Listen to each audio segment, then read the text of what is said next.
अस्सलाम वालेकुम जी, कैसे हैं आप सब? उम्मीद करती हूँ आप सब खैरियत से होंगे। आज मैं बनाने लगी हूँ स्वांजना की सब्ज़ी, जिसके लिए सबसे पहले स्वांजना को मैंने अच्छे से बॉईल करके मैश कर लिया था मैशर से। अब मैंने यहाँ पे लिया है एक बड़ा प्याज, उसको मैं अच्छे से फ्राई करूँगी।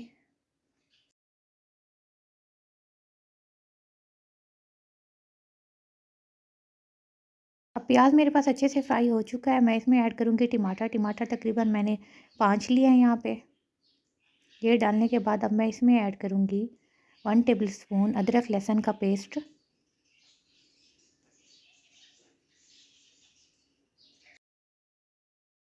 लहसुन अदरक का पेस्ट ऐड करने के बाद मैं इसको अच्छे से मिक्स करूँगी और 2 से 3 मिनट तक मैं इसको अच्छे से पकाती रहूँगी, जब तक इसमें टमाटर अच्छे से मैश नहीं हो जाते।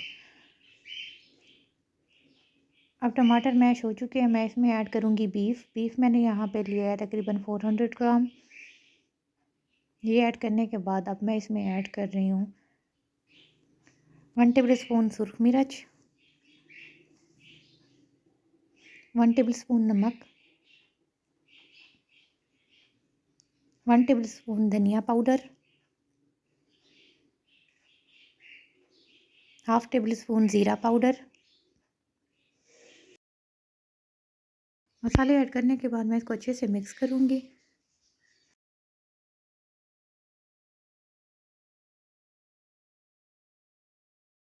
अब गोश्त की मैं थोड़ी सी करूँगी इसमें बुनाई मसाले में।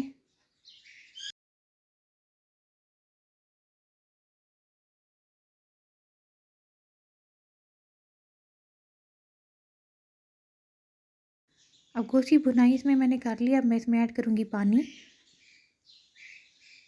पानी ऐड करने के बाद तकरीबन मैं इसको आधे घंटे के लिए दम पे ठहरा दूँगी, ताकि गोश्त जो है अच्छे से गल जाए इसमें। अब आधा घंटा हो चुका है, गोश्त मेरे पास अच्छे से गल चुका है। अब मैं इसमें ऐड करूँगी स्वांजना और साथ में मैं इसमें ऐड करूँगी 1 कप दही। ये ऐड करने के बाद मैं इसको अच्छे से मिक्स करूँगी।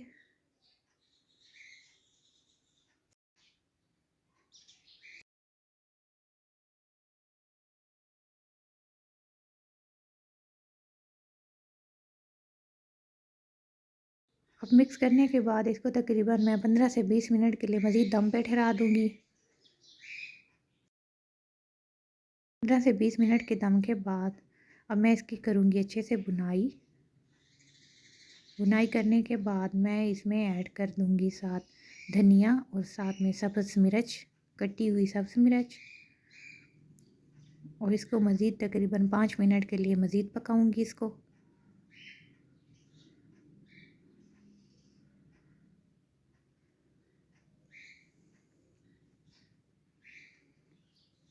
तब तक इसको पकाऊँगी जब तक इसका कम्प्लीटली ऑयल जो है बाहर नहीं आ जाता।